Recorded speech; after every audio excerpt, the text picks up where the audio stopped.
Hello and welcome back to my channel. So this week is going to be challah bread. It's a perfect recipe for the holidays. I love to make my stuffing with it, and it's just really good with some butter and maybe some jam for some breakfast. You can turn the stale pieces into French toast. It's a lot of fun, very versatile, and a pretty simple bread to make. So we're going to start out by heating up our water to about 100 degrees. I typically go on the safe side, keep it a little bit cooler just because you don't want it to be too hot so it'll kill your yeast. But I am just popping it in the microwave right now. You can also warm it over the stove, whatever is easier, faster, whatever works. And I just stick it in for about 15-second bursts, checking it every now and then with my thermometer. I have an infrared one, which just makes it really easy. And once it gets to 100 degrees, we are ready to start the recipe. So we're going to take 1 1/4 cups of our warm water, preferably filtered water, since it won't have any other minerals or anything in it.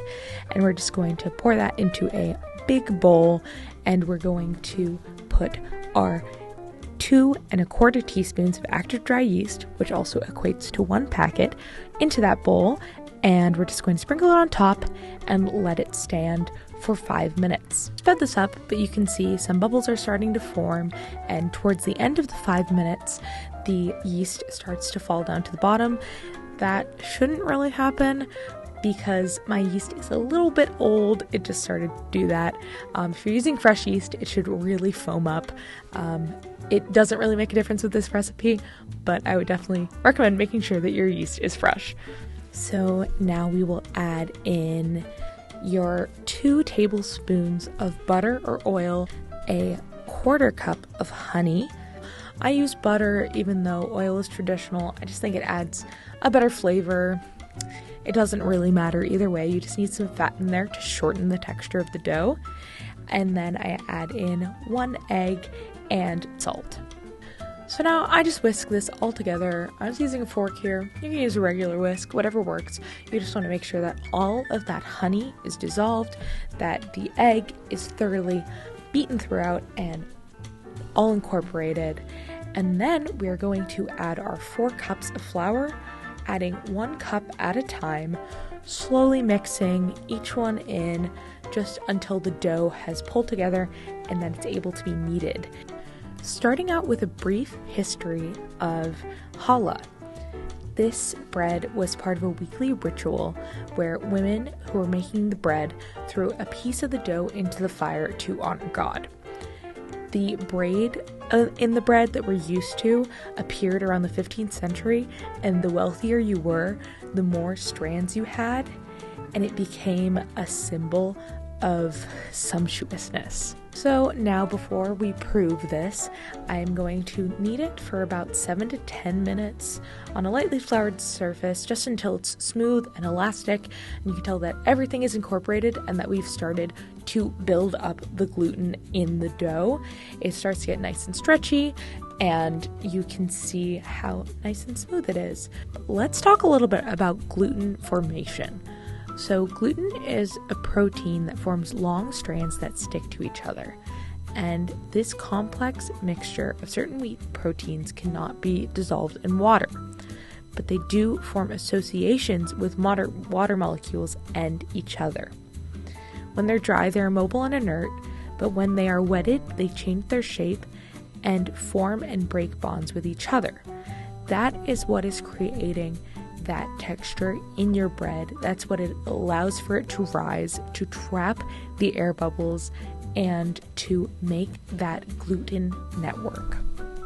So now we're just going to oil a large bowl, put the dough in, and then cover it with a towel or plastic wrap. And we're going to let that rise in a warm place until it has at least doubled in volume. It's super important to let your bread rise for a long time because the yeast is actually feeding on the flour and it releases alcohol while the bacteria within the dough produces acids, both of which are building flavor.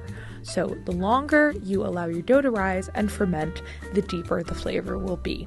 taking off that towel, we can see that our dough has risen, and we're going to punch it down. So with an enriched dough like this, we want to knock out all of the air so that the dough is easy to handle, and then we will reintroduce that volume, that aeration, once we do our second proof after shaping the loaf. So I turn the dough back out onto a lightly floured surface, and I divide it into 3 equal pieces, or however many pieces that I need to make my braid.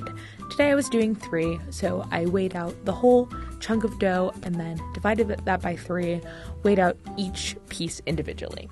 Now here in America, we often associate challah with a really eggy, sort of rich, sweet bread, but it actually did not start out that way. Some Ashkenazi people did enrich their dough with oil and eggs, and occasionally a little bit of saffron, which gave the challah its yellow color that it's known for today. But it was only when a large Jewish population came to the US and they found that ingredients like eggs, sugar, and poppy seeds were very inexpensive, and they were able to add them to the loaves for some more flavor. Then I like to knead each of those dough balls for a couple of minutes. So when you're actually kneading the dough, what you're doing is stretching and organizing the gluten proteins, creating an elastic network, which will help your bread to rise. As you can see, I had an extra pair of hands here for some help since there was a lot of kneading going on. And then once I felt that they were appropriately elastic, then I rolled each piece into a long snake about 1.5 inches in diameter. Once again, this kind of goes by feel. There is no exact science to it. This is where you get to let your creativity come in as you are shaping your dough and deciding how you want to present it. So what I did here was just a simple 3-strand braid. I brought together the 3 pieces at the top, pinching them firmly, and then I just did the over-under until I reached the end, once again pinching them together where they all met, and I sort of like to tuck them under a little bit just so that they don't come undone while they are either proving or in the oven. So now on a greased baking pan, you can either grease it with olive oil or use a silicone baking mat, whatever works, and then put your bread right onto it. Once again, cover it with a towel and allow it to rise for about 1 hour.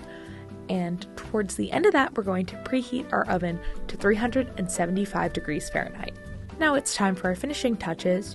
We are going to beat our remaining egg and brush it generously over the whole loaf, and then I like to sprinkle mine with poppy seeds, but I think something that would also be really great would be something like everything but the bagel seasoning, or just maybe some garlic, whatever you would like. So now we're going to pop that into the oven at 375 degrees for about 40 minutes. So you want to let your bread cool for at least an hour before slicing into it. Sometimes I do slice in a little early because who doesn't love some nice, fresh, warm bread? But it's always worth the wait. So as you can see, the challah has a little bit of a more close texture than something like a sourdough with those big irregular holes. The challah bread is a little bit more akin to a cake than it is to a sourdough in texture. It is yeasted, of course, but you want the holes to be nice and uniform and on the smaller side. Don't want them to be too small, and you don't want your loaf to be crumbly, but it is definitely a close textured loaf. Thank you so much for watching. I hope that this tutorial was helpful and that your challah bread turns out wonderfully. I don't know that I will be posting consistently, but I hope to get back to posting at least every now and then, so look forward to the next video. But while you are, go ahead and watch all of my previous videos. Thank you so much.